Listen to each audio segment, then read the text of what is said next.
All right, today we're diving into something that sounds, well, a little like magic from the world of decentralized finance. It's a project called Alchemix, and it's built around an idea that sounds, honestly, too good to be true. A loan that literally pays itself off. So let's figure out how on earth they pulled this off.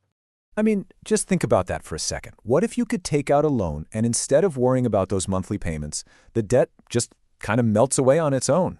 It gets paid off by the very thing you used as collateral. That's the core promise here, and it's a big one. Okay, but it gets even crazier. What if I told you that while this loan is busy paying itself off, you never have to lose sleep over a market crash? You know, the kind that would normally force your collateral to be sold off? With Alchemix, there are no liquidations. None. That's the absolute game-changing idea that put these guys on the map. The real question is, can something like that actually work in the wild?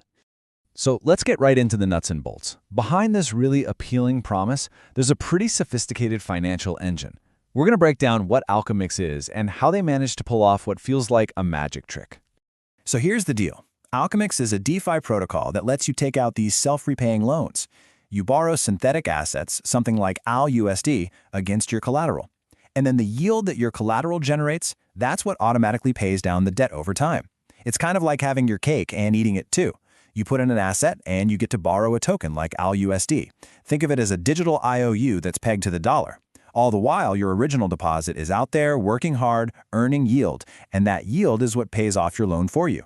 You get the cash you need right now, and your assets pick up the tab. Pretty cool, right?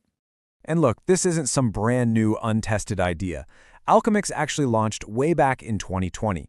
They've been building and evolving ever since. For instance, in July of 2025, they upgraded their cross-chain bridge to Layer 0 for better security. And then, just a month later, in August, they presented Alchemix V3, which is this huge upgrade we're going to talk about. It really shows this is a project that's in it for the long haul. Okay, so how does this whole thing actually work under the hood? It's really a four-step process, and it's surprisingly straightforward when you break it down. Let's walk through it. So, step 1, you deposit some collateral, let's say a yield-bearing asset like ETH, into an Alchemix vault. Simple enough. Step 2, you can then borrow against it. You mint what's called an AL asset, like ALETH. Now, step 3 is where the magic happens.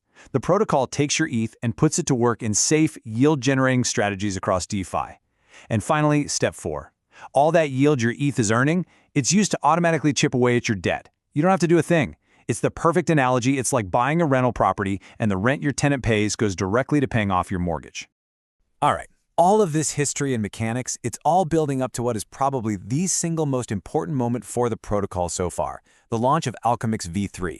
And I want to be clear, this is not just some small patch or a minor update. We're talking about a complete overhaul of the system designed to push the entire project into a new league. So what's new in V3? Well, the leap forward is pretty massive. First, we've got higher capital efficiency. In simple terms, that just means you get to borrow more money against the same amount of collateral, so more bang for your buck. Second, and this is really cool, your loan position itself becomes an NFT. That means you can actually track it, transfer it, maybe even sell it. It becomes its own unique asset. They're also improving the peg stability for their AL assets and introducing a whole new meta-yield token. The big picture here is to make the entire system just better, more efficient, more powerful, and more connected to everything else happening in DeFi. And, you know, it's not just the Alchemix team that's hyped about this. People are taking notice. Back in January 2026, DeFi media were already calling the V3 architecture the most advanced phase of the protocol to date.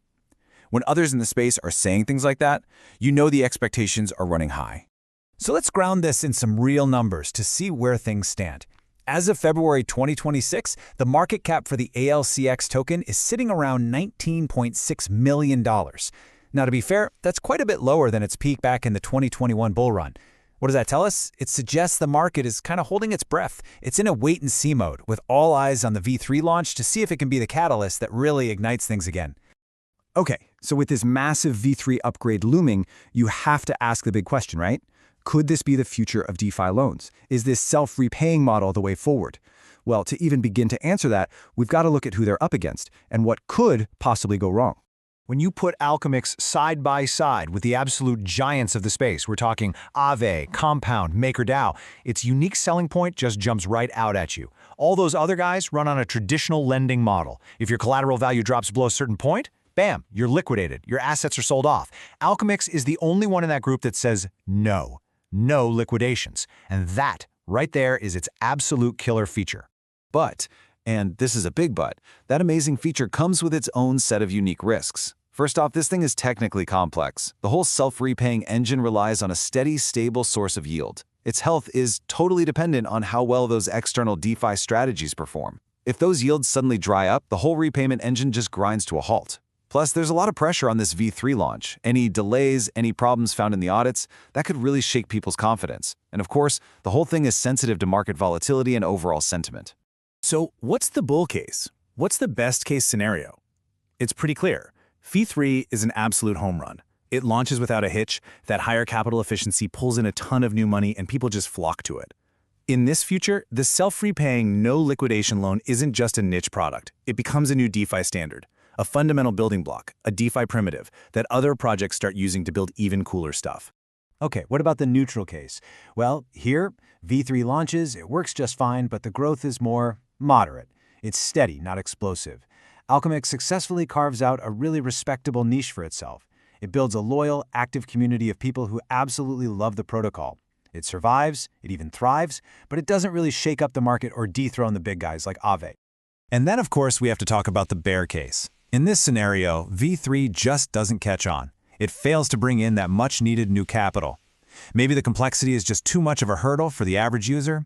Development slows down, liquidity dries up, and the protocol just struggles to stay relevant. In this future, Alchemix kind of fades into the background in what is, let's be honest, an incredibly competitive and fast-moving space. And that really brings us to the final, critical question. Alchemix is swinging for the fences here. They have a genuinely groundbreaking idea. So, is this it? Is a loan that pays itself off, with zero liquidation risk, the game changer that's going to become the new standard in DeFi? Or is the model just too darn complex for most people to ever get comfortable with, making it a permanent barrier to mass adoption? Honestly, the success or failure of V3 is probably going to give us the answer.